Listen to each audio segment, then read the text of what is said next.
Welcome to Penrose Learning, where we make understanding easy. You begin by turning on your phone's mobile hotspot. This is the gateway that turns cellular into Wi-Fi. Tap Settings, then Network and Internet, then Hotspot. Enable it and name the SSID so you can find it. Make a secure password. Simple PINs invite freeloaders.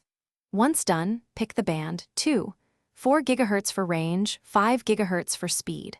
Also, make sure your carrier and plan permit tethering. Otherwise, the hotspot may block or throttle your connection. Once the hotspot is active, connect devices like a laptop or tablet by selecting the SSID and entering the password. If a device needs more stable throughput, use USB tethering. If you want low power, pair via Bluetooth. If the carrier blocks hotspot, adjust APN tethering settings or use a portable hotspot device. Make sure to enable data saver on client devices and set device limits on your phone so one device cannot eat your monthly allowance. To finish, lock down your hotspot. Enforce WPA2 or WPA3 encryption and change the password regularly. This prevents others from piggybacking on your bill.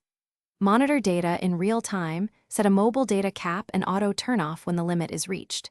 If connections fail, first reboot your phone and the client device, then reset network settings. If problems persist, try USB tethering to isolate Wi-Fi issues. That single troubleshooting step rules out wireless interference and Thanks for watching. If this was helpful, leave a like and consider subscribing. See you next time.